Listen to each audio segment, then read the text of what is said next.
Is my slide visible to all of you? Okay. Okay, so let's start discussion for this week. So we are into the last week 12 discussion of this course. Okay, deep learning, and this course was originally taken by Professor Sudarshan Iyengar, Professor and Head of the Department of Computer Science and Engineering, IIT Ropar. Myself, Ayan Paul. I'm a PMRF Research Scholar from IIT Kharagpur, and I will be a PMRF TA of this course. My duties are I will be discussing some of the questions that will be very similar to your week assignment, so that whenever you will be solving week assignment, it will not feel very difficult to you. Okay. So, but before all that, what I prefer is let's just discuss some summary of the week. Okay, summary of the week. What is the institution? Not go much into mathematical details, but actually just get the summary so that we can easily solve our questions. Okay, so this is about me, and just 1 minute, let me just yeah. So let's start the discussion. So yeah, last week what we have discussed, we have discussed about RNN. Okay, RNN is recurrent neural network, and recurrent neural network, why we are moving from neural network to recurrent neural network, because in neural network or even in our convolution neural network, what are the problems that were coming is the input size were fixed, and the inputs are not dependent or independent with each other. Then only we can apply neural we can apply or we can do our task by simple neural network or convolution neural network. But then we get to know some problems regarding sequence learning problem, and in sequence learning problem what we get to know is we have all these difficulties that inputs are dependent on each other, inputs are not of a fixed size, all that. So we move from this traditional neural network or this CNN to this RNN or recurrent neural network. Okay, so whatever we have, okay, someone is joining. Okay, so whatever we have discussed so far, I will just revisit the RNN. So yeah, so whatever in neural network or CNN or RNN, whatever we are doing the problem known as supervised learning. Okay, supervised learning means you will give both the input as well as output, label input and label output to your model, and your model will learn by itself, and then you can ask the model, once the model has learned the problem, you can ask the model to infer to a new testing example. Okay, so all this what we are doing, these are known as supervised learning.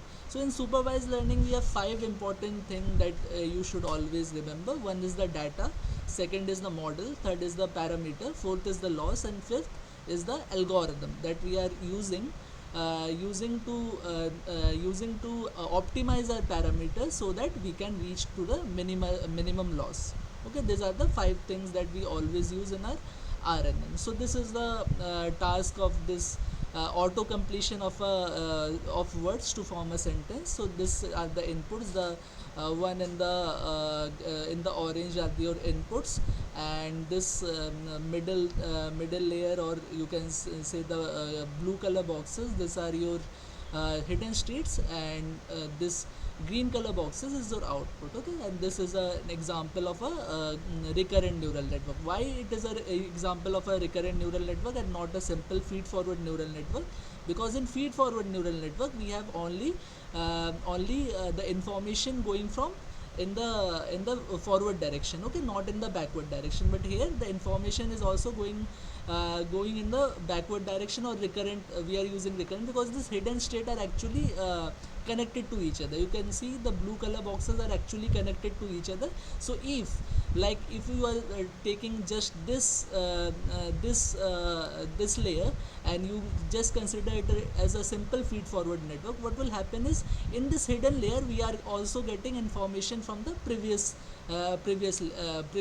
state or the previous hidden state. Okay, from this also we are getting information not only by this input, but we are also getting information from this blue color box, that is the previous hidden state. So this is just a visit of RNN. Okay, so what is the input at each time step? It is simply the word that we predicted at each time step. In general, we'll write this hidden state in this like rnn that we use as a function, like we are just using as a function. Okay, we are not writing the full things or what is the input and this parameter u and ht and this this w and ht etc. We are not writing again and again, so just we are using this. Okay, ht equals to rnn, and we have this state that is the previous state, because your output will be dependent on what? Your output will be dependent on the same the input of that layer and the previous hidden state. Okay, previous hidden state, that is why ht minus 1. So xt, that is the input coming from this step and the previous hidden state. Okay, so your output of the rnn will be dependent on these two things. Okay, so this is a simple revisit of our rnn, and before moving on we will see a compact way of writing that I have just said. So you can just write your rnn like this, your states like this. That means a state, if you want this state, so you can just write rnn ht minus 1. That this state will come from what? This state will come from your this input and your previous hidden state, so ht minus 1 and xt, right? And your ht for the this hidden state can be calculated by this. How? Because this is a function of the activation function, whatever you are providing in your this state uxt. That means the parameter that is connected from your input state to the hidden state, and wht minus 1 your weights that is linked from hidden to hidden state, the weight into the previous hidden state and plus the bias. Okay, by this you can simply write your rnn. Okay, so similarly you can write your lstm or this gru. lstm is long short term memory, and gru is gated recurrent units. So you can also write this two are the forms of rnn, right? These two are forms of rnn. How these two we have reached? We have reached from this rnn to this these two things by use of gates. Okay, in this lstm we use three different gates. One is the input gate, second is the output gate, and third is the forget gate, right? And in gru we we only use these two gates. One is the input gate and another one is the output gate. Okay, the input gate only have this have this forget gate. That is why we do not write forget gate separately for this gru. So by this we can just shortly write what our hidden state is. We do not need to explain it again and again, or we do not need to explain the output again and again. Just we can write it as a function of rnn, and we can get the hidden states or states of the rnn. Okay, so this is just a revisit of what we have learned previously. Okay, so this is the thing. And now moving on to today, what we will learn, we will just introduce to this encoder decoder model. Okay, so far we have seen how the model how to model the conditional probability distribution. Okay, what is the conditional probability distribution? Why we are using this term conditional probability distribution? Because whatever we will be getting from our this one is joining. Okay. So yeah, so why we are writing it as conditional probability distribution? Because whatever you will get the output, okay, that output will be dependent on the previous output, because the previous output will be dependent on the previous inputs. Okay, so we can just write it as a probability distribution. Okay, because when whatever you will be getting as the output, that is nothing but whenever you will apply that softmax function, it will give you a probability distribution only. Okay, so that is why we can write it like this. So for more informally, we have seen how to generate a sentence given previous words. Okay, what if we want to generate a sentence given an image? Now the thing is, whatever we have learned in RNN, what we have learned, like we will give it a sentence and our output will also be a sentence. Okay, that is RNN, right? But the question is, what if we want to generate a sentence given an image? Okay, that means in input, if we will give an image, what we want a sentence or description of the image as an output. Okay, so what if that we want as a task? Okay, so how we can write it? So we can write it by the same probability distribution. Only what we will do, previously we are writing yt will be dependent on the previous output. Okay, now we will write yt will be dependent on the previous output as well as the image that has been provided. Okay, so that by that we can write it. So notice again it is a conditional probability distribution. So where st as a state capturing the, yeah, so with the same written we could now model by this, yeah, this. Okay, now the question is how we can model this. Okay, so now there are many ways of making yt j, yeah. So see, this is our output. Okay, we just want to predict what is the probability of yt j. Okay, j is the word. Okay, j is the word of the output, and we have these two things as an input. One is the y1 t minus 1, and the second is the image. Okay, now this y1 t minus 1 is nothing, that will be coming from the hidden states only. Okay, but what about the image? Okay, in image how we can write. And now you have remembered what we have learned in a CNN model. Whenever we are passing our model to a CNN, okay, what we have this many convolution layer, then we have this fully connected layer. Now if we can put whatever information that we have extracted from our fully convolution layer to the hidden state, then what we can do, we can complete our task. That means by that we can complete our task of image capturing. That means if we can connect our this whatever information that we can get after applying a CNN to an image. Okay, so again I am repeating, let me not confuse you. Again I am repeating. So we have this image as an input. Now what we will do, we will be passing this image to a convolutional neural network. Now convolutional neural network, there are many layers. Okay, now what we are interested in one of the fully convolution layer. Okay, so we are getting some information from the fully convolution layer of the image. Okay, that information we will pass it to the hidden states, to hidden states of the RNN. Okay, so whenever we will pass that information to the hidden state of the RNN, what we are doing, we are giving all the information of the image to the hidden state of the RNN, and by that we can get the output or the caption of the image. Okay, so this is the thing. Now there are many ways of making this p y t equals to j conditional on f c7i. Let us see two options. Okay, so there are many ways. Now what I have told you that what we want the information of the fully convolution layer to be fed into this hidden state. Now we can do it by two options. Okay, one option is just connecting the information whatever we are getting from our fully convolution layer to the first state of the to the first hidden state of the RNN. Second, what we can do, we can connect this fully convolutional information to all the hidden state of the RNN. These are the two ways in which we can fed this information into the hidden state of the RNN. Okay, these are the two things. So what we learnt in this slide is that first our this whatever we are getting, whatever the output of the RNN, that is a conditional probability, and that will be dependent on the output of the previous that will be dependent on the output of the previous states. Okay, and and the output of the previous state will be dependent on the nothing but your hidden state of the previous state. Okay, that we have seen by our traditional RNN.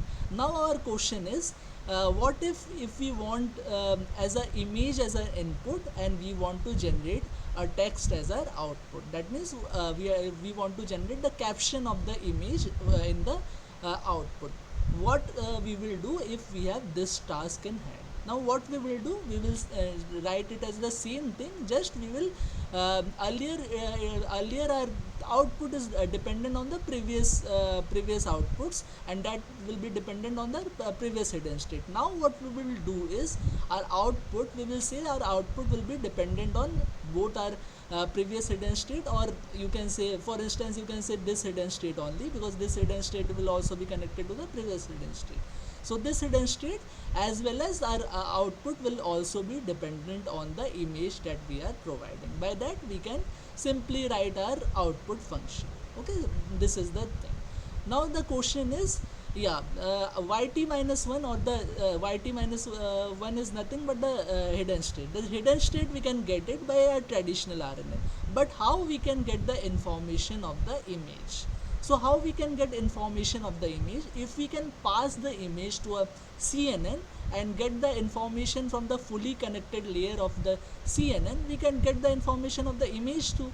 So if we can use this information and feed it to any of the hidden, if feed it to the initial hidden state or all the hidden state of the RNN, we can pass on the information of the image to the this RNN, and by that we can do the task of image captioning. That is, whenever we will give the image, we will have a description of the image. Okay, this is the summary of this slide. So is it clear to all of you what I have told? Sir, P of 1, no, Y of P, probability of Y of t, conditional Y of 1, t minus 1. Y of t is the output of the RNN. Y and t minus 1 is output of the RNN, a previous Yeah, one. previous output. Yeah, Previous, previous output of that's the it. previous hidden layer. Yeah, Okay, okay, that's what I want. Okay. yeah. Okay, so this is the two. Yeah, there are two ways we can pass the information. One, we just pass the information of the fully connected layer to the first hidden state of the RNN, or what we can do, we can pass the information of the fully connected layer to all the hidden state of the RNN. Okay, these are the two ways we can feed the information of the image to the this RNN network. Okay, so this is a thing.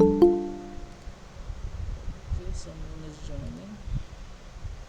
Okay, so this is the thing. So is it clear to all of you? Any doubt about this? Okay. Yes. So what we have seen, this type of model is known as encoder decoder model. Okay, so what is the encoder decoder model? You can see whatever the this task we are performing by an encoder decoder model. Why it is called the encoder decoder model? Because first we have encoded this input with a different network. Now we have decoded the information with a different network. So two different things or two different networks we are using for encoding as well as decoding information. So that is why this type of model is known as encoder decoder model. So what is the encoder in our task of the image captioning? Encoder is a CNN that is used to first encode the image. Okay, so this part is known as encoder. Okay, now RNN is used to decode and generate a sentence from the encoding. Whatever encoding we have done, an RNN will use to decode the information from this. So this is an example of encoder decoder architecture. So both the encoder and decoder uses a neural network. Okay, so encoder is also using this CNN as a neural network, and decoder is using an RNN as a neural network. So alternatively, the encoder output can be fed to every step of the decoder. Okay, two things we can do: either we can feed the information of the encoder to the first state of the RNN, or we can feed the information to all the hidden state of the RNN. These two things we can do. Okay, so what are the applications of the encoder decoder model? So for all application, what we will try to answer the following question: what kind of network we can use to encode the input? What is an appropriate encoder? Second thing is, what kind of network can we use to decode the output or an appropriate decoder? Third thing is, what are the parameters of the model? Fourth thing is, what is the appropriate loss function? Okay, so this is the first task. We have already discussed this image captioning. So what I have told you, all this we are showing is, this is a supervised learning problem. And supervised learning problem, we have this 5 important things to note for every task. Okay, so first task is image captioning. So image captioning, what will be our first important thing to note? What is the data use? So data, what we will be using? Data, we will be using xi, or the xi as the image, and yi that will be coming, that will be caption. Okay, so xi is our image and yi will be the caption. Now what model we will use? We will use this encoder decoder model. Encoder will be our CNN, that will take the image as an input, and decoder will be your RNN. Okay, that will give you the description of the image. Okay, parameters, these are the different parameters. I am not discussing. Loss function, you know that whenever we are using a classification based problem, we are using the loss function as cross entropy. So loss function we have used as cross entropy. Okay, algorithm, yeah, algorithm we have already discussed. Algorithm we will be using as gradient descent or back propagation. Okay, here we will be using yeah, gradient descent or the back propagation. Okay, these are the algorithm we will use.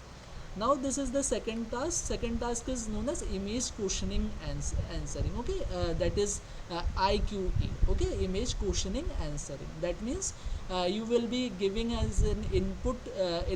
What you will giving as an input, you will give both the image as well as the query or the question you have. Okay, that is the input. That means both the image as well as the query or the question that will you will be giving as an input. What will be the output? Output will be the answer to the question and as well as the image that you have supplied. Okay, what will be the model you will use here?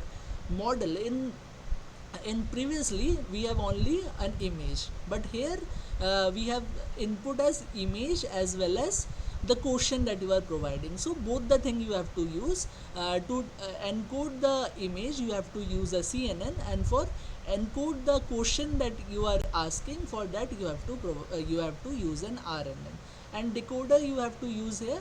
Decoder is just you can just use a simple softmax function, because you want your you want your answer as a you want your answer as a classification problem. Okay, so that is why you the decoder you can use is simply just use this network, and you for this layer you can use a simple softmax function parameters, and these are your losses. I am not discussing again and again. Okay, now this is the third task, that is textual entailment. What is textual entailment?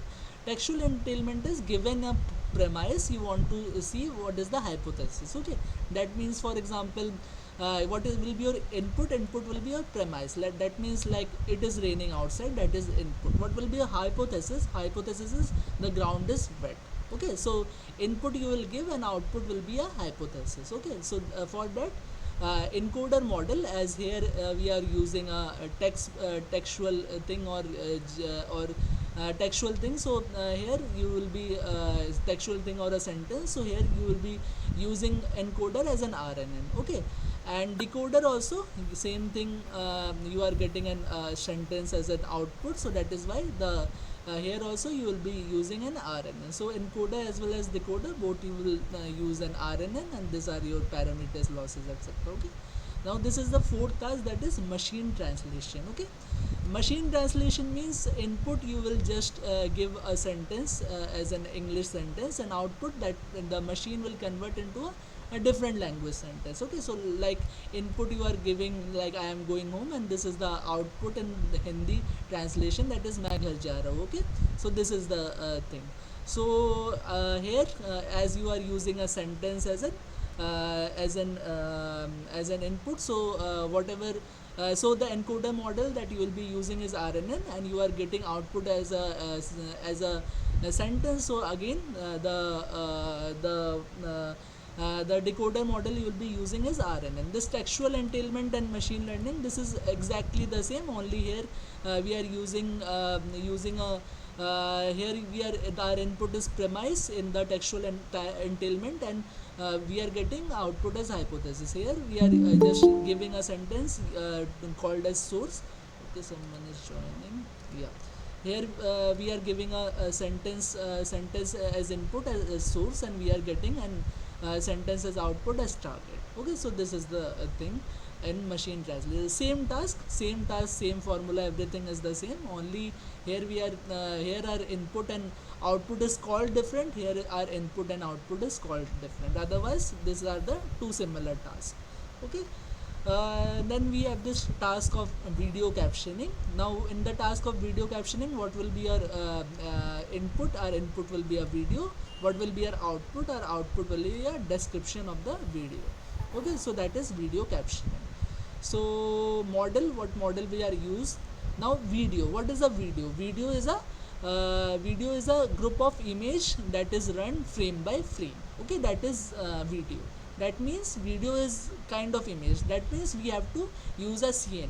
But after using CNN, this video is a sequence of image. Okay, running frame by frame. That means in video we have to connect the image one after another with the help of this RNN.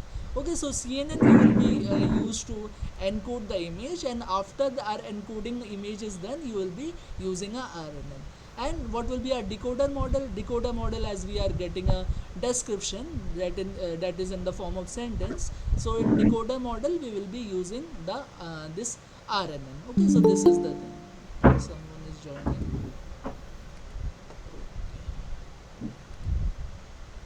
Okay, so this is the thing. This is the thing about video captioning, and we are left with the last task, that is video classification. So video classification, again, as we are talking about the video, so your in encoder model we will have this yeah, what will be our input and output? Our input will be a video, and output will be what is the activity, okay, that is performing or that is performed in the video. So encoder we will use CNN. What is again a video? Video is a sequence of images running frame by frame. That is a video. So for this image encoding we will be using a CNN, and after the image encoding is done, to put the image encoding in a sequence we will use a RNN. Okay, so same thing, encoder and decoder. Encoder is same, here also, decoder we do not need to use a full RNN. We just can use this softmax function, because here we do not require our description word by word. Okay, we just all required only one letter of description. That is why one letter of description, that is known as classification. So that is why we do not need to build a full RNN model, but just we can put a softmax function and we can get our decoder. Okay, and these are the things, loss function, etc., are the same, and algorithm is also same in all this, that is gradient descent. Okay, and whenever we are using RNN as a decoder, that there we are using back propagation through time. Okay, if we are using CNN as an encoder, this is just back propagation, but whenever we are using RNN as an encoder, we will be using algorithm back propagation through time. Okay, so these are some of the example of encoder decoder models. So is it clear to all of you? At least you got what is the task, what is the data, how we can form the model. So only Sir, what is softmax function is used, or any other function? Can you please repeat? Uh, Softmax function is only used, or any other function can be used? Whenever we are doing a classification problem, we generally use the softmax function as the output function. Okay, so every So, whenever we are predicting a word or anything, sentence is what it is, a sequence of word, right? So we are predicting word only. Okay, for each RNN is a group of neural network that is attached with the hidden state, right? So if we want to predict the output of a single layer, so for that what we want to do, we want to have this softmax function as the output function. Okay, sir? Actually, can you go to the previous slide? okay, previous slide. Yeah, Sir, in this green color you have given now, what is that one? This green, this shade, yeah. this This one. What is that one? What is the function of it? It's decoder. So yeah, this yeah, one, this complete thing is a decoder. Okay, is softmax function it implements, and the yeah, previous one is softmax function is implemented. okay. This Okay, is the this one is output. Yeah, this is the okay. Okay. output. Like we are giving this bird picture as an input, and we are asking the question, what is the bird color? Okay, Okay. and we are Okay. Okay. getting the output as white. So Okay. this is the thing. Sir, in the next slide, can you come to the next slide? So in this, like the red is encoder and the green is decoder. Yeah, in every image, this red portion is the okay, Here it yeah, is inverse this below portion is the encoder, and this above portion is the decoder. decoder. Okay, And so then in the yeah, next one, the next next one slide, also, this thing is the encoder, and this thing is the decoder. Okay, next slide. Here next it is slide. encoder. This is the This is encoder. encoder, this is the This is the decoder, DK. this is the Okay. decoder. Okay, Okay, sir. And Okay. here this is the encoder, this is the This is the decoder. Okay, decoder. Okay, okay, sir. this is encoder, this is This is decoder, the decoder. this is encoder, this is decoder. Okay, Okay, sir. Ah, okay, sir. we Understood. have two different boxes, right? One is the lower box and one is the top box. Uh, That okay, the sir. information in the top box, that is the information of the decoder, and the Okay. information at the lower is at the information at the lower box is the information of the encoder. Okay, so encoder Mm. and then decoder. Okay, sir. So these are the different tasks that has been shown by your encoder decoder model, and all these are supervised learning. So supervised learning, you these five things you have to always keep in mind. Okay, what is the data, then what is the model, what are the parameters, what is the loss, and what is the algorithm used.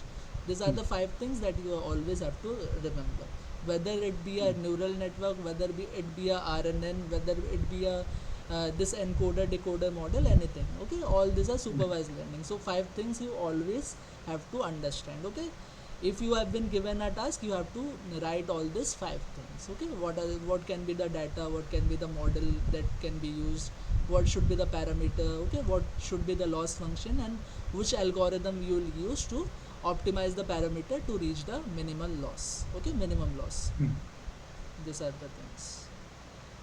So let's move on to the next thing, that is attention mechanism. Okay, so let us motivate the task of attention with the help of machine translation. So yeah, this is the task of machine translation. I have already shown you. This is the task of machine translation. Okay, input will be a sentence, and output will also be a sentence that is converted into a different language. Okay, that is the task of machine translation. So let us yeah, the encoder reads the sentence only once and encodes it. Okay, so what will be done, yeah, in all this encoder decoder model, what happens is the encoder reads the full input, and then it encodes the full input. Okay, you will be given this input, the encoder will encode the full input, and then it will provide the information that has been encoded to the hidden state of the decoder. Okay, so at each time state, the decoder uses the embedding to produce the new word. Okay, is this how humans translate a sentence? Not really. Okay, so if we have been told to humans to translate the sentence, what the human will do, he or she will read only one word and try to convert it into a he will try to read a single word and then try to convert it into the different language word. Okay, that is what he will do, not like this encoder decoder model. What this encoder decoder model is doing is, it is first reading the full sentence, and then encoding the complete sentence information, and then feeding it to the decoder. Okay, so this is the thing. So human try to produce each word in the output by focusing only on certain word in the input. So first what he will do, he will just take this ma, and then he will try to translate into English. Okay, someone is joining. Yeah, translate it into English, and then he will write ghar and try to translate it in English, and at last what he will do, he will try to sequence he will try to merge all the words to get a proper sequence of the words to form a sentence. Okay, guys are joining. Yeah, so he will do this. So essentially at each time step we come up with a distribution on the input word. This distribution tell us how much attention to pay to each input words at each time. Ideally at each time step we should feed only this relevant information to the decoder. Okay, so each time step what you want to do is, in this attention mechanism, you want to in each time step you want to feed only that much information or important information to the decoder model, not the entire encoded information. Okay, so this is the thing. So let us revisit the decoder that we have seen so far. So this is the decoder we have seen so far. So we either feed in the encoder information only, we feed the entire information either at S0, or we just keep on feeding the information at all the hidden state. Okay, now suppose an oracle is nothing but a priest. Okay, told you which what to focus at a yes, which word to focus at a given time step t. Can you think of a smarter way of feeding the information to the decoder? Okay, so that you have to think in this attention mechanism, that you have to think. That means which word to be feed into the decoder, not the entire sentence we want to feed, but we want to feed the important information only to a decoder at one time steps. Okay, okay. So we could just take a weighted average of the corresponding word representation and feed it to the decoder. So that we can do. What we can do, we can take one or two words at a time, and we can take the weighted average. For example, at time step 3, so this is the time step 3, we can just take the weighted average of this two representation, ja and ra. Okay, this two representation, and we can take, and we can take the weighted average. So intuitively this should work better, because we are not overloading the decoder with irrelevant information. Okay, so this will work better. Why this will work better? Because this is a good model choice. Okay, why this is a good model choice? Because we are only feeding important information, that is important information that is important information, or information that is important to the decoder. Okay, we are not feeding the entire sentence to the entire encoded sentence to the decoder. So by that we are not overloading our hidden state. Okay, so this is what attention mechanism do. Okay, so these are the formulas. I am not going much into formulas and etc. But the thing is, now I have told you we will take the weighted average, and we will put the weighted average information to this hidden state. Okay, now the question is how we will take the weighted average, means which which word should we give more importance, and which word should we get less importance. Okay, so that is the question. So for that, again we can introduce a different parameter. This parameter is known as alpha, and again what we can do, this alpha we can predict by this softmax function, and for which word the alpha will be coming more, that word will be given more importance to fit into the decoder model. So this is the thing.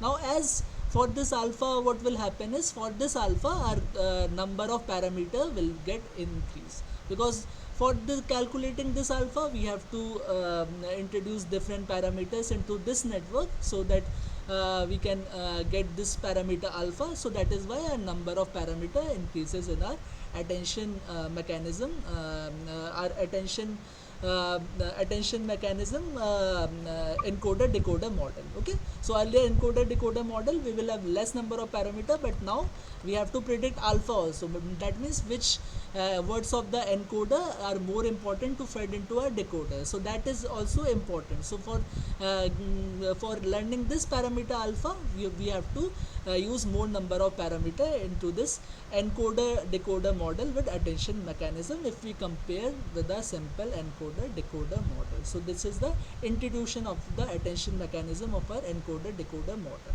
Okay, so this is the thing. Formulas and all, I am not going in detail. Okay, this is a complex maths and all, I am not going into detail. Also you should also need not to remember all the formulas and etc in detail. You can see and you can learn intuitively what exactly is happening, but for solving the question you need not to remember each and every formula. So that is the thing, that is why I am not discussing here. So this is the thing. Now yeah, so is it clear what I have told you, So the idea? is there any number of hidden layers? Is there any limitation of one, two, three? Means how do you decide the number of hidden layers? Number of hidden layers in here in RNN we have only one hidden layer. Okay, and each input RNN is, yeah, why we are moving from NN or neural network to feed forward neural network to RNN, because first our inputs are dependent on each other. Second, we will have earlier we have the input is of limited size, but here the input is not of limited size. For example, earlier we have only a one word or limited number of word, like whenever we are doing this word to vector model, we are using one word or two word, like that. But here one word or two word based on the window size. But here in RNN we are moving from feed forward network to RNN, because now the input size is not fixed. Like in a sentence we can have many input words, right? So to for this machine translation or this task of auto completion, for example, this is your sentence, I am going home. But then I will have a much bigger sentence, like I am going home from school, and then I played this game, etc., etc. I can have a bigger sentence. So that means the this size of the input is not fixed here. Okay, so that means whatever the size of the input we will have, for each word we should create one neural network. Okay, for each word we should create one neural network and predict what will come next, or in machine translation what will be the translation of that word. Okay, so that is the RNN. That is why we are shifting from neural network or feed forward neural network to this recurrent neural network. Also, what we are interested in, our words should be connected to each other. Then only it will form a sentence, right? So that is why we are moving from this feed forward neural network to this recurrent neural network. Okay, now your question is, what are the number of layers? The number of layers here we are using is only one hidden layer, but for each word we are giving this hidden stream. Okay, for example, this is our this word. For this word we are giving this hidden stream. For the next word also we are giving this hidden stream. For this next word we will have this hidden stream. Like that, for each word we will have a hidden stream. Okay, Okay, sir. so this is Yes. the concept. Sir, can you go to previous slide? Yeah, this is the previous slide. So in this slide, Yeah, this first diagram, the attention mechanism is not implemented. yeah, yeah. In the second slide, from this weighted selection, Mm-hmm. where is the output going to the decoder? Output going No, from the decoder. Earlier, see, to the earlier, no to the yeah, decoder, because from here weighted important word we are taking, yeah. and where from plus sign is there, so it will give the from here output will be coming where we are feeding it actually. Yes, yes. See, earlier, whatever the encoding information you are getting from this, Uh, you can transfer this encoded information to the decoder hidden state by uh, two ways. uh, Either you are uh, just feeding the encoded information to the hidden. first hidden state, or you are feeding the encoded information to all the hidden state. Okay, but after this attention mechanism, for Mechanism. example, you have to for example, you take this okay, yeah, you take this thing. Okay, earlier you are feeding the encoded information to this hidden state like this, Mm-hmm. but now to feed this encoded information to this hidden state, what you are doing, you are doing the average weighted, Right average. Yeah. yeah, yeah, average weighted of each word. So whatever the words for which the information is important, for that only you are feeding the complete information to this hidden state, not like this. Earlier we are feeding all this information to this hidden All state. the states. Yeah, Okay, okay, but okay. here now we are applying this weights in between. So for example, this ja and raha are more important, so we will give this two more weight. For example, we will give zero point 0.8 or zero point 0.9 here, like that. Okay, Oh, okay. so our information of these two words will go more into this hidden state, not the complete information. Sir, So but this is, here yeah, we are taking the input from here also. So the second diagram, that input is coming from the decoder and given to that selection mechanism or attention mechanism. Then output is combined with that and is given to the last hidden state. Can you see the diagram, sir? yeah, yeah, In this this, diagram, the input is also coming from the decoder and given to the attention mechanism. The arrow is here. So and from that, the output is given to the last hidden state. Is that the true? can you please repeat? No, from the diagram, Yeah, there is a dotted line. yeah, The information from the dotted line is coming to the attention mechanism. yeah, Here, this side, yeah, and it is come. Here, this side, yeah, left side. this side, This no, this side, yeah, this opposite. side, From here, the information coming to the attention mechanism downwards. From there, it's coming down. The arrow is here. Near plus, the arrow is here. no, after Can you that see? the information is going here, no?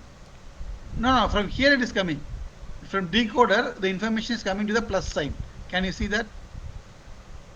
Decoder is, it is not coming to the, okay, so you are It telling this, is right? this, yeah. Yeah, From yeah, there, it is combined with the encoder input, and from there the data, Yeah, the yeah, yeah. decision is Okay, taken, okay, and it okay. is given to the last hidden unit. Okay, okay, okay. Yeah, yeah, It's, yeah. You are right. From here, the information is going here, and then and yeah, and then this is what. Yeah, this is where uh, the information is going. it is Yeah, coming. Okay, yeah, yeah. You are okay, right. okay, sir. Okay, sir. Thank Yeah. you, sir. So this will be the kind of input only. Okay, the Mm. input from the previous tree. That is will also be important, right? So But after we. usually we have not seen things like this in a previous all models. Never the that input is coming from the decoder. From encoder, we give input to decoder always. This But attention only mechanism is actually in between the encoder and decoder. Okay, ah, this you have to understand. This encoder model, sorry, this attention mechanism is always in between the encoder and decoder. decoder. Okay, okay, okay, okay. That is the thing. Okay, sir. Thank you. This is the thing. Okay. Now we will be moving on to the next thing, that is attention over images. Okay, so how we will put attention over images. For example, this is our encoder. Okay, earlier we have encoder in the form of words only. Okay, for example, we are doing this machine translation, so we are getting hidden state also in some kind of words only. But what if we are doing this attention over images? For that, whatever are encoded information that will be there, that will be coming from a CNN. Okay, CNN in between, because we are dealing with images, so our encoder model will have this CNN in between. Okay, so after this is our input will be an image, and then we will apply the CNN model and our output, and we will take the information of the image from a fully connected layer that we have seen in the this slide of image captioning, right? This slide we have seen this image captioning. This is our input. Okay, this is our input, and we will be taking this encoded information from this CNN model. Okay, that is the encoder model that we have seen. Now the question is, if we have like this fully connected, if we are taking the encoded information from a fully connected layer, what will happen is we cannot apply this attention mechanism. Why we cannot apply this attention mechanism? Because what our fully connected layer, it is a vector. Okay, it is a vector that contains all the information of the image. So we would not have any spatial information of the image. What we exactly doing the attention mechanism, we are giving more importance to a particular word. So intuitively here also we should give more importance to a certain pixel of the image. But if we have this fully connected layer is, it is a full vector. Okay, it is not a matrix type of, your image is nothing but a matrix, right? It has both rows as well as column.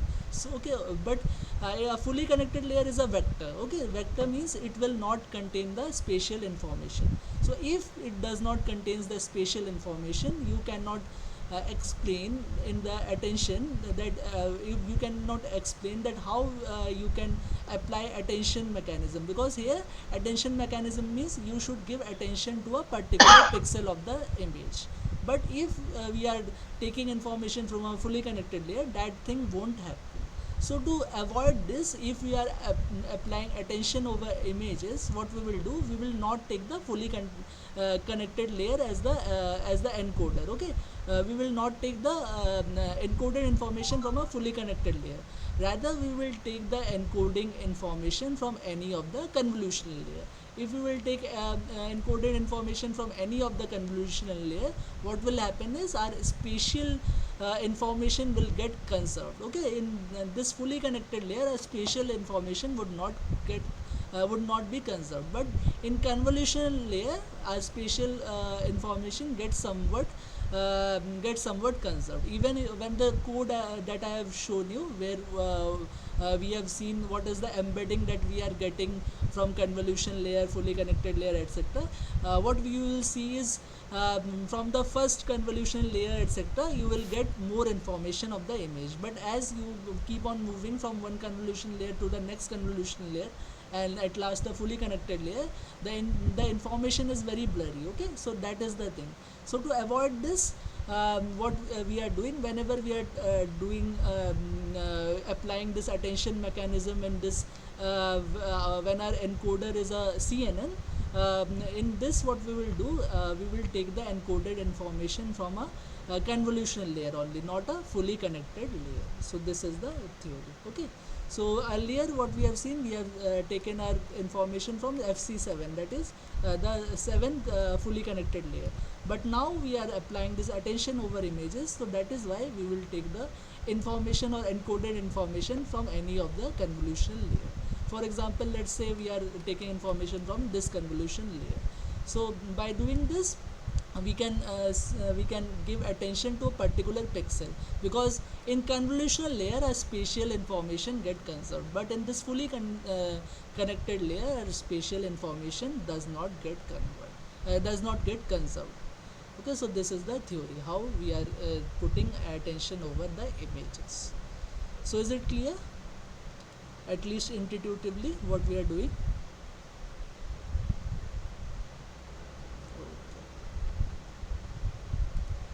So let's move on to the next thing, that is hierarchical RNN.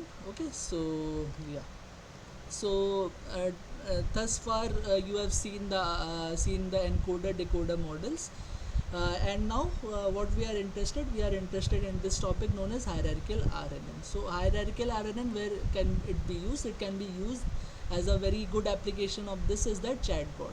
Okay, what is this in the chatbot we have utterances by user, and then the bot will give you some answer to it. Like for example, the user have asked, can you suggest a good movie? The chatbot has given the answer, yes, sure, how about Logan? Then again the user asks, okay, who is the lead actor? And then the response is Hugh Jackman, of course. Okay, this is the thing. Okay, this is, you can say, the input as well as output, or this is the data set. Okay, this is the data set. So consider the dialogue between user and bot. The dialogue contains a sequence of utterances between the user and the bot. Each utterances in turn is a sequence of words. Okay, thus what we have here as an here is a sequence as input. Okay, so can you think of an encoder for such sequence of sequence? So what's happening here is, now we have two sequences. One is the sentence is a sequence of word, and then we have sequence of sentences.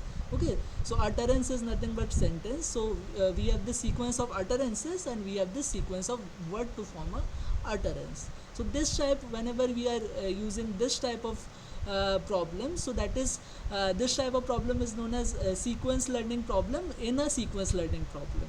Okay, so two sequences we are learning. First we are learning a sequence of word to form a utterance, and then we are learning sequence of utterances.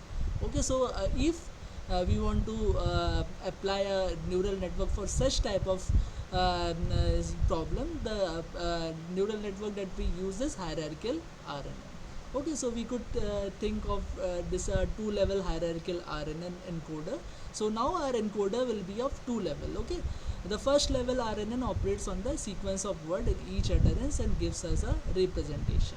Okay, so first level of RNN, what it will do, it will just give you sequence of word to form a sentence, and that second we have this sequence of utterances. Okay, sequence of we now have a sequence of utterances representation, red vector in the image, this vectors. Okay, we can now have another RNN which encodes this sequence and gives a single representation for sequence of utterances. So here we have this word level sequencing to form a sentence, and here we will have the sentence level sequencing. Okay, so this is known as hierarchical RNN. This is again a example of this sequential hierarchical RNN. You can see let us look at another example. Consider a task of document classification or summarization. Now what is a document? Document is a sequence of sentences, and what is a sentence? Sentence is a sequence of word. So for this also, what you can use a hierarchical RNN. That means your document, how a document will be formed? Document will be formed by a group of sentences, and for this you will apply a RNN. And now in the document the sentence will be formed by a group of words. So for that also you can provide a RNN. So this is a hierarchical level RNN. To form a sequence, you will apply the first RNN, and to form a document with the sequence of sentences, you will apply a next RNN. So this type of problem is known as hierarchical RNN. This type of network is known as hierarchical RNN. Okay, so this is the introduction. So is it clear to all of you? Sir, one question. Yeah. Sir, but in hierarchical RNN, the output of first RNN is given to the next output, isn't it?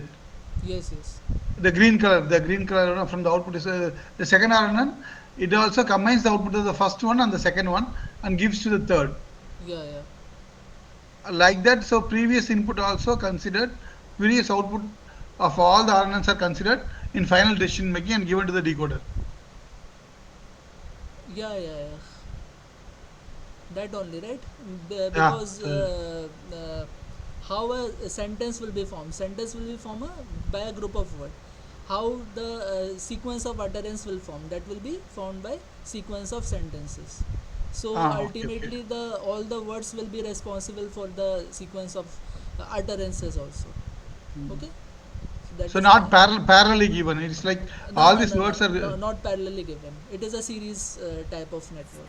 First, you have to code for the first RNN, and then first the task of first RNN will complete. Then only the task of second RNN can start. Okay. Okay. So in this Okay. summarization, how do you give weightage to the words? Suppose there are 15 words and we want to summarize it to 4 words. So how weightage is given? Which word is important? How it is?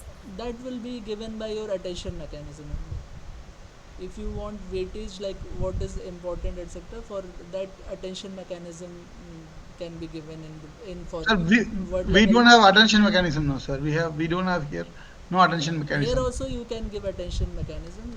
Let me Oh. show you by this next slide.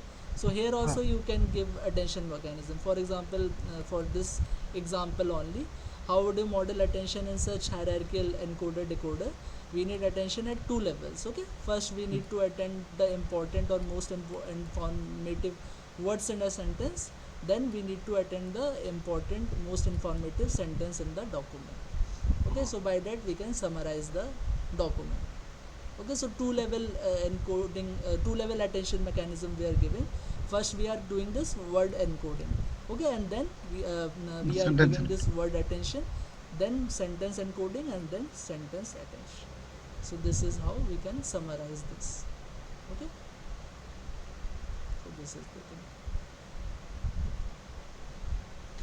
So at least intuitively you should get everything. I know this formulas and etc. That will be coming to you by practice only, but at least intuitively you should get everything what exactly is happening. Okay. Sir, exam questions will not be based on the formulas, no. No, no, it won't be based on It's so many this. formulas, Yes. but at least you should know how to get the output of this hidden state. This you should know. For Oh. example, you should know how to get the output of this hidden state. Mm. If you are given a simple RNN like this, like this, like this, Mm. you should know how to get the output from this. If you are given the input, this is your input. Mm. You are given the weight, this is your weight, like u, v, whatever you tell. This is your weight connecting this. This is your weight connecting, let's say it is v, and this is your weight connected to the previous hidden state, that is w. Mm. So if these things are given and input is given, you should at least With at output. least you should know how to get the output. Okay, at least this you should know. This much formula you should know. Okay, and then you should know those formulas, like if gates are applied, right? Gates are applied, and what is a forget gate? Okay, if a forget gate is applied here, how the input is, that those formulas are important. LSTM formulas are important, but nobody will tell you, nobody will give you a task and would want you to know what are the formulas that should be applied to solve the task. That nobody Okay. will ask. Okay, Ah, okay. this is the thing. So by this, let's move on to the question answer session. So a topic on which week 12 assignment question are based. First is introduction to this encoder decoder model, application of this encoder decoder model, attention mechanism, attention over images, hierarchical RNN, and attention in hierarchical RNN. Okay, So again my request is please answer. I will show the question, please try to answer this, and then we will discuss the possible answers. Okay, so first question, what is the primary purpose of the attention mechanism in neural network? Option A, to reduce the size of the input data. Option B, to focus on specific parts of the input sequence. Option C, to increase the complexity of the model. And option D, to eliminate the need for recurrent connections. Option B. Yeah, option B, right? So it is straightforward. This is why we are using the attention mechanism. The primary purpose of this mechanism is to allow model to dynamically focus on the most relevant part of the input, right, when making a prediction. This is particularly useful in this sequence based tasks, like we have seen machine translation, image captioning, etc. Okay, by assigning attention weights, the model can prioritize significant information that we have already showed. Alpha we need to learn, and this alpha will be the attention weights that is given to a particular word that is of importance. Okay, is ability to capture long range dependencies and context. Okay, so option B is the correct answer. So is it clear to all of you?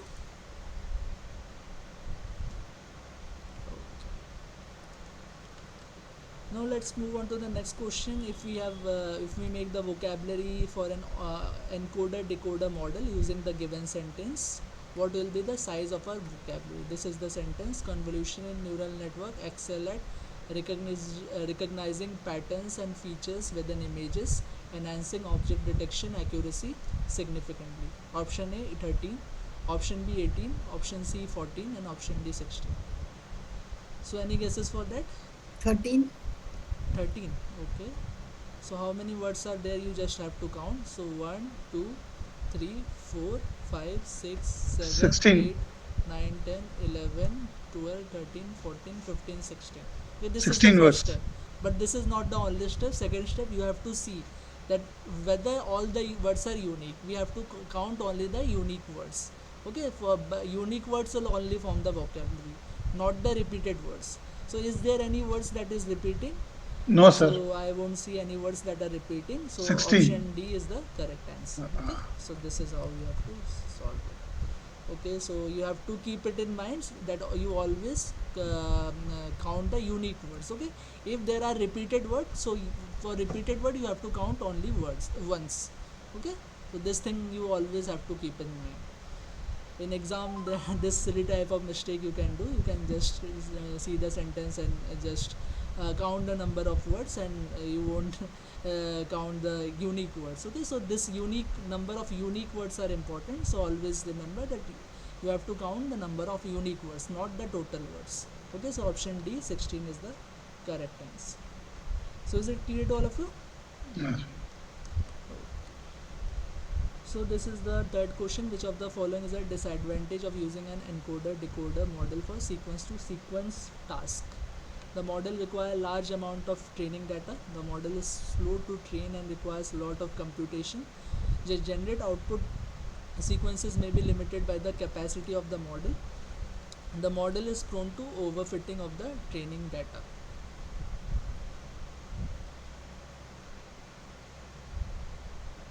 Sir, what is sequence to sequence task?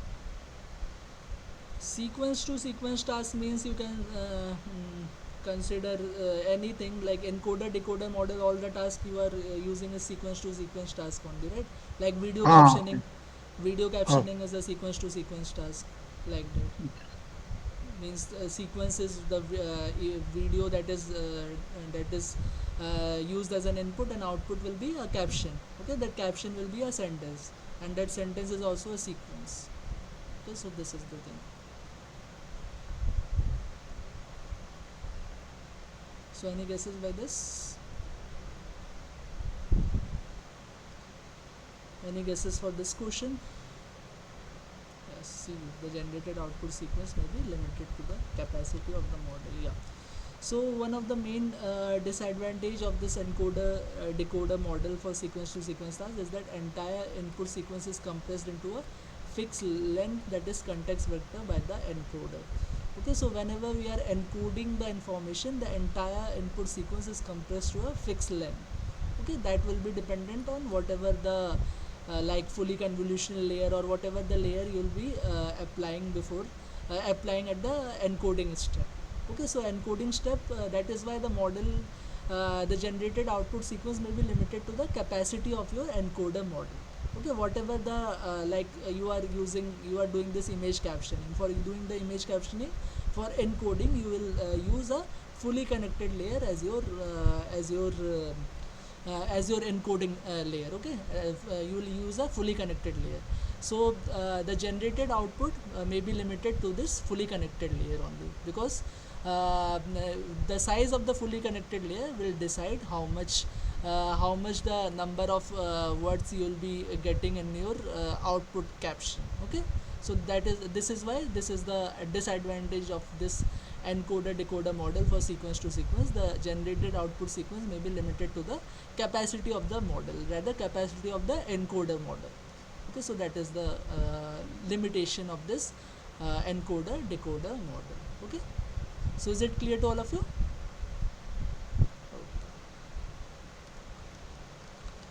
Now let's move on to the next question. Which of the scenarios would benefit from the hierarchical attention mechanism? Summarizing long test documents. Option B, classifying image in a dataset. Option C, analyzing customer reviews or feedback data. Option D, real-time processing of sensor data. So any guesses for this? This we have discussed. Right? This hierarchical, A's. yeah, A, summarizing long test document. Okay, so lower level attention focuses on important words within the individual sentences, and we have this higher level attention, it focuses on most relevant sentences within the entire document. And this is your decoder model, and decoder model will give you the output.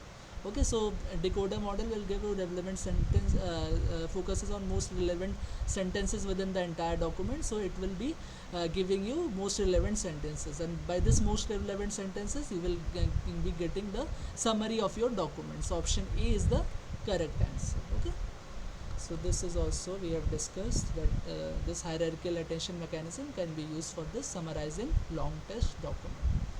Classifying images in a dataset, that is done by simple CNN. Okay, we don't need all this. Analyzing customer reviews or feedback data, that can be done by the sentiment analysis, and sentiment analysis can be done by simple RNN. And then real time processing of sensor data, again we can use a simple feed forward network. Okay, so option A is the correct answer. So is it clear? Okay. Is it clear to all of you? Okay. In the encoder decoder architecture with attention, where is the context vector typically computed? Option A in the encoder, option B in the decoder, option C between the encoder and decoder, option D after the decoder. Attention, encoder decoder architecture with attention, where is the context vector typically computed? In the encoder. In the encoder. Okay. So if we are doing this attention, so if we are giving this attention, then it will be calculated between the encoder and decoder, right? Because we are giving this attention. Yeah, If okay. there is no attention, then yeah, after encoder we are getting our this Okay. context vector. But if we are providing this attention, then Between the we encoder. it will be between the encoder and decoder. Okay, you can read this. The encoder processes the input sequence and generate a series of hidden state. Attention mechanism calculate the attention scores. The context vector is formed the weighted sum of the encoder hidden state, where the weights are given to the where the weight are the attention scores. Yeah, weight are nothing but your attention scores. Okay, so context vector, it is between the encoder and the decoder model. Okay, after the encoder and before the decoder. So this is the thing. Okay, so option C is the correct answer. So is it clear?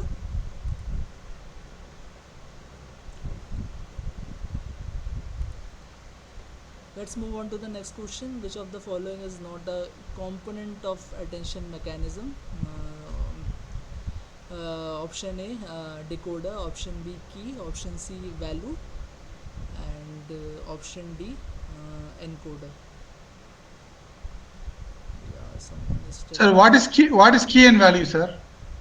Key and value, okay, value can be thought as nothing but your attention weights, and after the attention weight what you are getting, that is the key. That means which words are more important.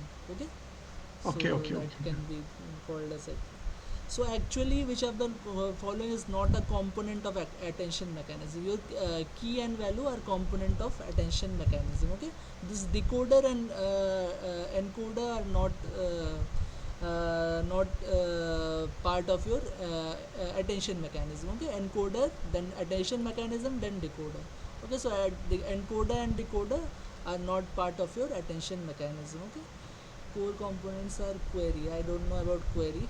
Okay, I don't know about this thing like query. Then key and values. So while the encoder generate the hidden state which are used as key and values, it is technically not part of the attention mechanism itself. Okay, the attention mechanism operates on the top of the encoder output. So both the encoder and decoder could be a valid answer depending on the context or interpretation. Okay, so both the encoder and decoder, because attention mechanism is always in between your encoder and decoder. So encoder and decoder are not part of your attention mechanism. Okay, so that is why option A as well as option D is the correct answer. Okay, so this is the thing. Key value, it is not discussed in the course content, so I think this question is irrelevant. This question I don't think it will come, so it has been given to me, so I have just given you the answer. Okay, so this is the thing. Now let's move on to the next thing. What is the purpose of the softmax function in the attention mechanism? To normalize the attention weights. Option B, to compute the dot product between query and key vectors. To compute the element wise product between query, again a query and key, to apply a non-linear activation function to the attention weights. So any guesses on D. this? A, right? D. A. What does softmax function always do? Softmax function normalize the attention weights. Okay, softmax function, what it do? It d to the power zi by e to the power zi plus all the z. Okay, e to the power z. So it actually normalize all the attention weights. Okay, so this is the thing. So you can see in the formula, I have not discussed much about the formula, but yeah, you can see we are applying. Okay, where is that slide? Yeah, here we are applying this softmax function to normalize this weights. Okay, normalize the weights, whatever weights we are getting, just we want to normalize it. So for that we are applying this softmax function in between. Okay, so this is the thing, this you need to remember. So this is the thing. So where's the question? Yeah, this is our question, right? Yeah, so the attention score are computed by taking the, okay, I don't know about this. The scores are then passed through a softmax function which normalizes the score. So the sum to be 1. Okay, this ensures the model assigns higher weight to more relevant parts of the input. Okay, so definitely whenever the softmax function will be given, it actually normalizes the weights. That is why we use this softmax function for our output layer also, because it normalizes the thing. Okay, it gives the normalize means it will give the answer between 0 to 1. Okay, so if it will give the answer between 0 to 1, it will be more easy for you to understand what is the output. For example, somewhat is coming zero point 0.5 and it is coming zero point 0.8, so you will be telling that 0.8 will be your output to the output to the function. For example, there are four classes: apple, banana, guava, etc., and apple is coming zero point 0.8 by after applying the softmax function. So 0.8 will be your output for that layer. Okay, so that is why softmax function always normalize the output. Okay, normalize the output, or in this case it normalizes the attention weights. So it normalizes the score so that the sum is to 1, or the value is between 0 to 1. Okay, so this is the thing. Okay, so this again you have to keep in mind. So option A will be your correct answer. Okay, now let's move on to the next question. Which of the following is a common variant of the attention mechanism? Option A, self-attention. Option B, multitask attention. Option C, adversarial attention. Option D, transfer learning attention. So any guesses? Yeah, self attention only we have discussed. Okay, whatever we are discussing, that is self attention only. The other attention we have not discussed. So self attention is a common and widely used variant of the attention mechanism. It allows the model to attend to different part of the same input sequence. Okay, same input sequence, making it particularly effective for capturing dependency across the distant tokens. Okay, that means same input function. Multitask attention, I think it is for different input sequences. Transfer learning attention means we are doing the attention for a particular thing, but other attention is already learned. Okay, so we are just transferring the rest of the attention, and we are just combining both the attention. So the most common that we have learned is this self attention. Okay, self attention, commonly and widely variant. It allows model to attend different parts of the same input sequence, and let the model know that which input sequence, which part of the input sequence is most important. Okay, so this self attention is the most important thing that has been discussed in your course.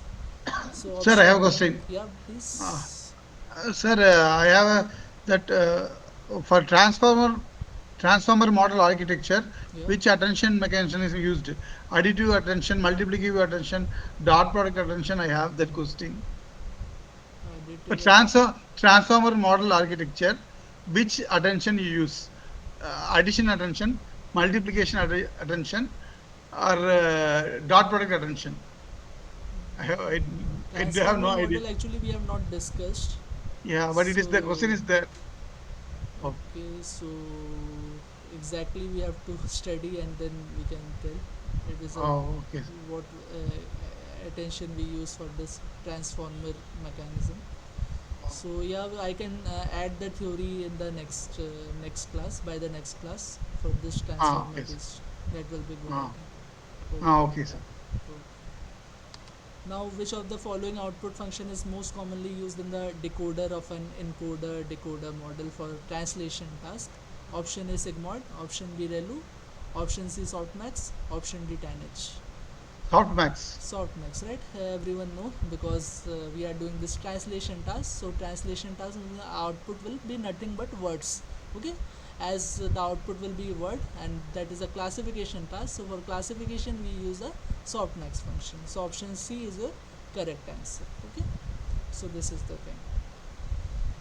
Option C is your correct answer. Okay, other function like sigmoid, relu, tanh can be implemented in between the activation. For example, this we use this sigmoid or this tanh in the hidden state, but not as the output function. Okay, so this is the thing. So option C is your correct answer. So is it clear to all of you? Clear, I guess. So last question in the encoder decoder model, what is the role of the decoder? Option A, to generate output based on an input representation. Option B, to encode the input. Option C, to learn the attention mechanism. Option D, none of the above. Role of the decoder. Any guesses? Option A, right? To generate Above. output based on the input representation. Yeah, exactly. In decoder we just generate the output based on the input representation. Okay, encode But the actually, input in the encoded layer, learn the attention mechanism in the attention layer in between encoder and decoder. so Okay, so actually I have to generate output based on the encoder output only, no, sir. Not input, no. Actually, yeah, the but the encoder representation or encoder information will be based on the input representation, right? So that is why directly it has been written like this. Okay, okay, sir. based on the input representation. Ah, So that is why option A is the correct answer. So why not C to learn attention mechanism? ah, Attention mechanism, attention mechanism is in between the encoded and decoded layer, right? So that is not the role of the decoder. That is the role of attention mechanism only, to learn the Okay. attention. Yeah. So that is why we cannot say option C. To encode the input, that is the task of encoder. So this is the task of decoder. This is the task of this encoder, and this option is the task of the attention mechanism. Okay. So this those are the But the input of attention mechanism, output of attention mechanism goes to decoder. output of the, yeah, yes, So it's a part of decoder, no, to learn the attention mechanism. part of the decoder. No, in between attention, to learn the attention mechanism, that means we are learning alpha, right? So we Yes. cannot say directly to learn the attention mechanism. Okay. So that is the thing. So that is why option A is the more relevant information according to me. Okay. So this is the thing. Okay. So today's class, is it clear to all of you?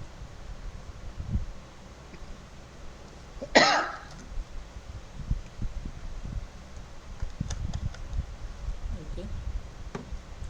So whatever the examples that has been shown to you in this, okay,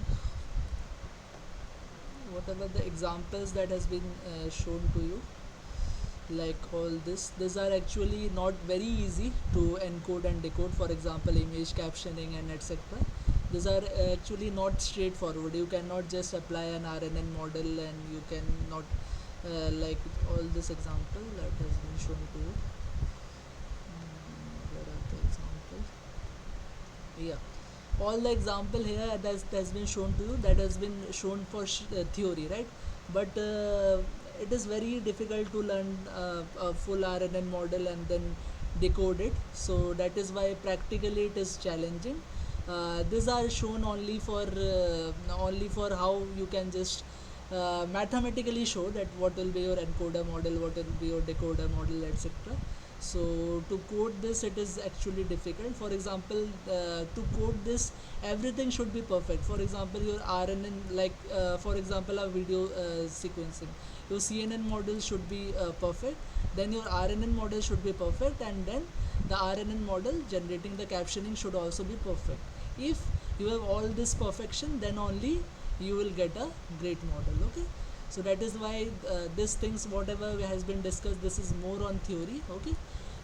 These days actually we are using different type of thing. For example, CNN, for this video captioning, etc., we are using this transformer based model, not a CNN.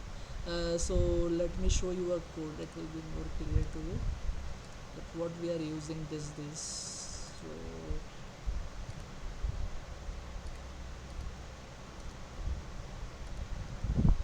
yes, so I have given this last code for all of you. Okay, this is a vision language model. Okay, so let me explain you a bit, so that will be better for all of you. Yeah, so this Florence 2, it is a vision language model that has been released by Microsoft in the year 2024. So first of all, what is this vision language model? So a vision language model is a type of deep learning model that can understand both visual information, that is images, and textual information, languages, and connect them in a meaningful way. Okay, these models are trained to jointly learn from the images and text. For example, image captioning, visual questioning, answering, whatever I was explaining in the code, explaining in the slides. Then object detection with text prompts, then phrase grounding, then referring expression segmentation, OCR, and more. Okay. Now the question is why we should combine this vision plus language. So in the real world, we don't just see, we talk about what we see, right? So that is the main motivation for this vision language model, that we just don't see, we talk about what we see, right? So this vision language models also aim to teach machine to do the same. For example, given an image, generate a description, image captioning. Given a sentence, find the matching object in the image, that is face grounding. Given a question about an image, answer it, that is visual question answering. Okay. So so main components that is in a vision like, okay, just 1 minute. Yeah, so the main components that are in the vision language model, we have this encoder, okay, image encoder. Then we have this text encoder, because here we are giving image as well as we are giving text. So we should have both this image encoder as well as text encoder, and then in between we have this attention, and then we have this decoder. Okay, so whatever we have seen in in your video caption. Okay, so this is the simple architecture. So for image we have this visual encoder like CNN or transformer model. For this text we have this text encoder, and then we have fusion of this to get the output by a decoder. Okay, decoder will get the output. So attentions in this visual language model, image regions will be image regions, and what focuses on what part of the image relates to which word. Okay, so it will have this model attention. Okay, this term is important, cross model attention. That means it will have attention combining the image and words. So focuses on what part of the image relates to which words. Okay, example, we will be seeing this model, that is florence 2 model. Okay, that we will be seeing in our code. Why they are powerful? It learn from huge data set of image, then generalize this can generalize this new task, and great for this open world reasoning. Okay, so this is the thing. Now to have the code, we have to check GPU availability. You just go to the runtime and just select your let me show you. You just go to the runtime. You just change runtime. You either, if it is CPU, you just select GPU. Okay, because GPU is more powerful than TPU. If you will run by CPU, your code will not run, or it will be very slow. So just select the runtime as GPU. Okay, and then run this command. You just run this dependencies. We'll have this transformer dependencies for pre-trained vision language model, and then you have this flash attention for faster attention computation. It is used in this Florence model. We have this TIMM module. This is a PyTorch image module, and then we have this other module, for example supervision for visualizing result like bounding box or mask, etc. Okay, this libraries we are calling. Then we are downloading the example path. So just download the examples. I have for this notebook I have used this image example from RoboFlow. RoboFlow is you can say it is a software which has a server for many image dataset. So you can just load your images from RoboFlow directly. Here I am using some images only, so I am just taking those images from this RoboFlow software or this RoboFlow server. Okay, and then I am just loading the pre-trained Florence 2 model. So more about this model. Florence 2 is a visual language model. It is released by Microsoft in the previous year only, 2024. Okay, it follows an encoder decoder structure that we have just discussed about. Encoder, it will process image into the embedding. It will use this CNN or this visual transformer, that is VIT model. And then we have this decoder that generates text based on prompt plus image feature, and we are just loading the model. Okay, this is the code for loading the model, and then we will perform different tasks. Okay, our first task is object detection inference. Okay, what does this means is predicting the position and category of each object in the new image using a pre-trained detection model. So this is our first task, that is known as object detection inference. Okay, so we will supply an image to this model, and what this model will do is it will predict the position and category of each object in the image that has been supplied to it. So I have given this image, that is the dog image with a man, and once I have given this image, I have used this model. That is Florence 2. Okay, this model I have used, that is Florence 2. Okay, and this model, yeah, this is the checkpoint of the model. That means the already the pre-trained weight. Training, we are not doing training here. This has been trained by the persons from Microsoft only to build the model. I am just downloading this weights, and then I am using this model by giving a inference example. Okay, so I have given this inference example, and by this you can see this is all this bounding box, because what we are doing in the first task, that is object detection. That means we will be supplying this image, and our model is detecting all the object in the image by this bounding box. For example, it is detecting the man. This pink color box is for man. Similarly, this is detecting the sunglasses by this, I think, this violet color box. Dog by this sky blue color bounding box. So this is the first task, that is object detection. Okay, then we will perform the next task. What is the next task? Yeah, we are just defining some of the helper function. Now we will not again call our model and image again and again. We will just give our image and model, and we will give prompt, and by that by this helper function we will get the output. So our next task is image captioning. Okay, so what is this image captioning? It is a task of generating a natural language description of the image. So you will give an image, and it will generate natural language description of the image. What is in the image? For example, Florence 2 takes in an image and a prompt like what is in the image, and uses a visual encoder to understand the content, and text decoder to produce the caption. Okay, so for example, I will be giving an image, and the model by this task for this task of image captioning, it will give us this description: a dog sitting in the grass. This is the second task. So this Florence 2, this has three type of image captioning. One is just a caption, second is the detailed caption, and third is the more detailed caption. So this Florence 2 has the capability of all these three type of captions. So let's see this one by one. So first we will see only this caption. So I am given the task as this caption. Okay, and this is the image that I am providing, and by this the model has inferred this caption. Okay, man sitting in a chair holding a dog. Okay, this is for the shortest caption, and then I will be interested in this detailed caption.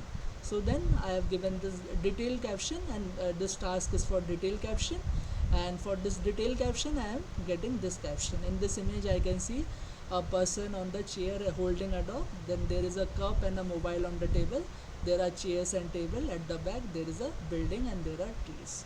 So this is a detailed caption, and then we will see a more detailed caption. Okay, so then we are seeing a more detailed caption. So the task we are supplying is more detailed function, and then this is a more detailed function: a man sitting outside on a wicker chair, he is wearing a black cap, sunglasses, blue shirt, man is holding a brown and a white dog in his lap, there's a black table in front. This is a more detailed caption. Okay, and then this is the third task, that is caption to phrase grounding. What does this means is, if we give the caption to the image, it will be showing what it will find where a specific phrase from a caption is located in the image. For example, we are giving this caption: a man sitting in a chair holding a dog. So in the image it will find out that where is this man, where is this chair, like a man sitting, so it can also give this man sitting whenever the man is sitting. Chair, it can give the bounding box for a chair, it can give bounding for box for a dog, also it can give a bounding for box for a man holding a dog. Okay, so that is known as this caption to phrase grounding. Means we are giving a caption, and then the model finds where a specific phrase is located in the image. So we will see the image of this detailed caption plus caption phrase grounding. So detailed caption we have seen, this is our detailed caption coming. So by this detailed caption it will do the phrase grounding. So this detailed caption has been given in this image. This is the detailed caption, and by this model is doing the phrase grounding. For means a person, it has been showing the person there. Yeah, this a person is selected, and this is this model has inferred in this image where is a person is there.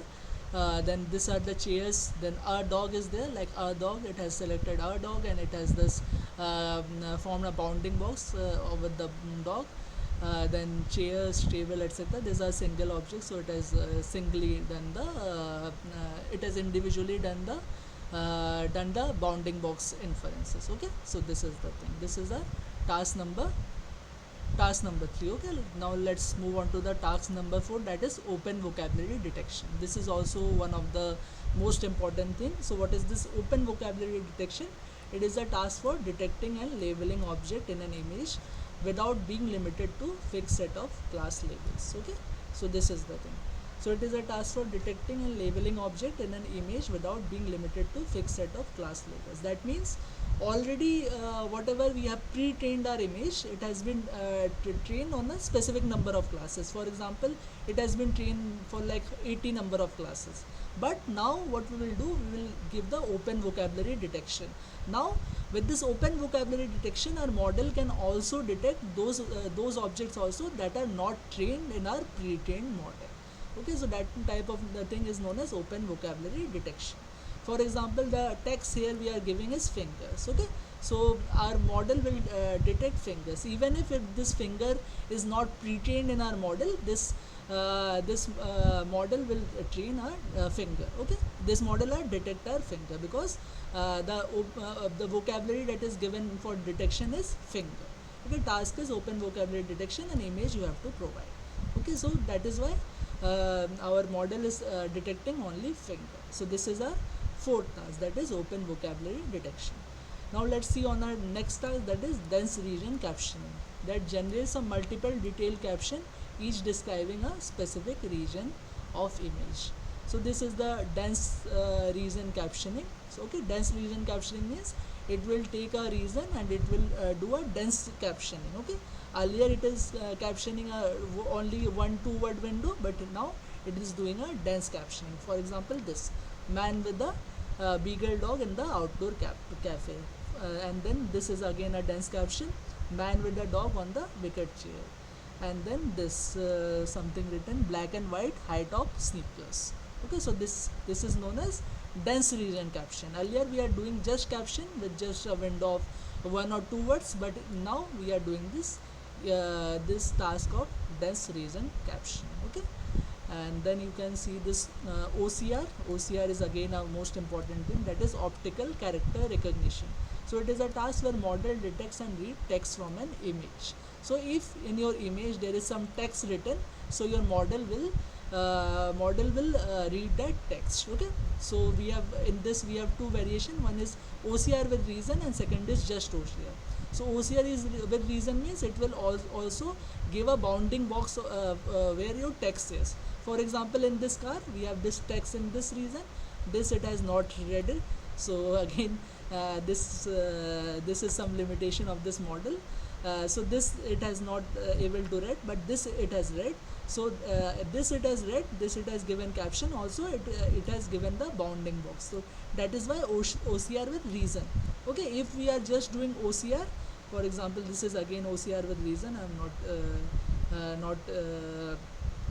not explaining this, but let's see just OCR. If we are giving just OCR, then it will just give what has been written in your image. Okay, it will not show within which reason your words are. It will not show that.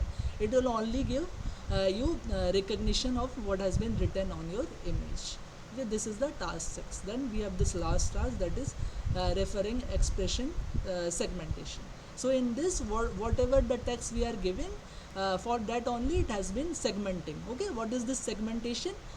Segmentation predicts a pixel level segmentation marks that precisely marks the region described by the phrase. For example, our word given is man. So in your code, only this man is segmented. Okay, the other portion is not segmented. This dog is segmented because the man is actually holding the dog, that is why it is segmenting. Otherwise only the man is segmented because we have given the word man here. So that is why the man is only segmented. This type of task is known as referring expression segmentation. That means whatever expression we are referring, that only it is segmenting. So that is known as referring expression segmentation. So these are some of the tasks that can be done by this vision language model.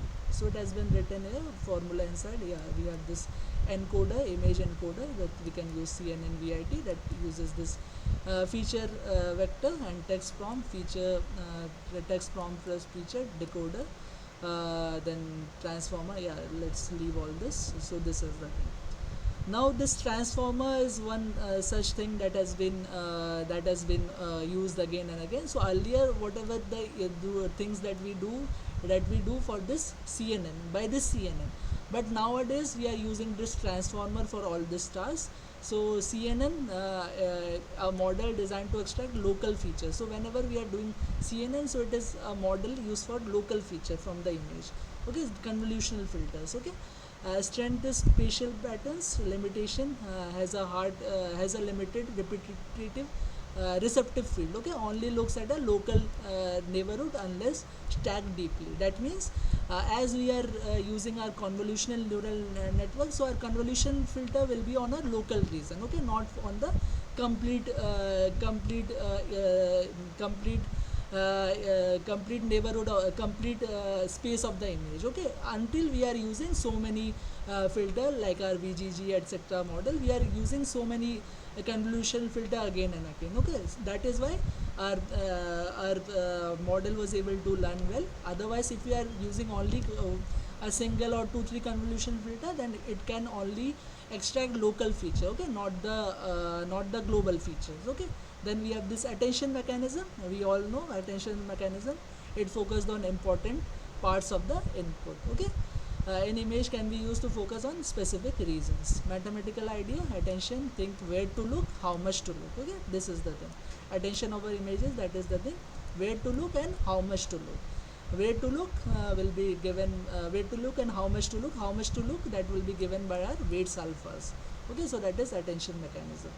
And third, we have this transformer. So transformer model architecture based entirely on attention. Okay, so this attention mechanism only gives rise to this transformer, and it has been originally derived from this NLP, that is natural language processing. So key idea: every token or image patch can attend to every other full context, not just local. Okay, that means whatever the spaces are there, every token can be used. For example, NLP, we have so many tokens. Okay, so every token can be used to attend all this all the spaces of a particular image. So that is transformer. Okay, so component self attention, feed forward layer, layer normalization. Let's leave this. Okay, so how are they linked? These are the way that link. It detect local pattern, let model prioritize key parts of the idea, and it is built using layer of attention and can replace CNN in many tasks. Okay, and these are the some of the differences. Whenever we are talking about transformer, then it will also we have sequence awareness, because we are using this attention mechanism. So it will have sequence awareness in case of transformer, but it will not have sequence awareness in case of this CNN. And focus, I have told you, CNN focus local feature until so many layers are provided or so many convolutional layer are provided. Transformer, it will be focusing on global feature. Positional inflow implicit, that is true structure of the CNN. Positional info will be get, but here as we are using attention mechanism, so must be added explicitly by the use of attention modules. And then task uses, classification, detection. Here for this captioning, all this I have shown you, captioning, grounding, etc. we are using transformer based model. So these are the final takeaway. You can just read. Okay, so these are the something, the link between transformer, CNN and attention. Okay, so this is the code, and I hope you will download this code, and you can provide whatever the links you want to give. You can download your own images from the internet, and you can apply all this task and see what type of results you are getting. Okay, so this is the code that I have provided to you in the DL course. Okay, so this is the thing. So is it clear to all of you? So I hope everyone just download that code, and you can just run the code by yourself. You can just provide your data, and you can just do different type of task or different type of inferencing you can do. Okay, you can also do this detailed caption, etc. You can give different type of images, and you can see what type of caption etc are coming, so that you can do. Okay, so this is the thing. So this is my class for today. So I hope you like this class, and we are done with the course. We are done with the 12 weeks, so we are done with the course. But on Friday I will take a revision class. I will just sum up whatever we have learned from week 1 to week 12, and we will be doing the previous questions only, but just revise your concept. Okay, and we have only a 2 hour class, so how much it can be done, revision it can be done, we will do, and then I will be done for this course. Okay. Sir, one thing. Yeah, please. Uh, Before exam, can we have doubt clearing session for half an hour, not just for a mon, because third is the exam. So anywhere on that week, Thursday 1 or Wednesday 30th, half an hour, because we might have studied about all those subjects and topics, and we'll be having some doubts. You So can you just yeah, you can. That is not on my side. This time and etc is given to me by NPTEL. Okay, so you can just ask them. They might give some other TA for that. Okay, sir, so sir, you come, sir. You taught us only now. You have taught us for long. but It only yeah, I have that you just we I only know you. yeah, I have Just that 2 hour time only that has been given to me on Friday. Actually today is my last class, but they have given a 2 hour session on Friday. Okay, so uh, Friday you can ask your doubt. I will try my level Sir, I have best. not studied that one because before we'll be starting studying every week, and then I have two exams. So therefore, that before only we'll be completely studying about 12 weeks, and we will have some doubts. So that Yeah, before you can always ask in that Q&A portal of your this swam portal, wherever you have this Google group, right? You can ask question anytime, they will answer you for sure. Okay. Google Group is there, sir, but I don't. I never used it on that. No, you can use it, they will answer everything. So they will answer you for sure, any doubt you will have they will answer you, so that will be more authentic. Okay, and they have only Okay, sir. given me this 2 hour class on Friday, so I will see how I can utilize that.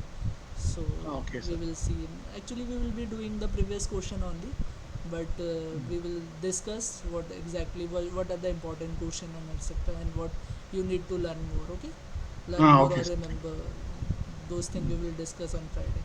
you. Okay, sir. Thank you. So that's for today's class. By this, I am ending the session for today. We will meet on this Friday. Okay, this Friday, Thank 6 to you. 8 p.m.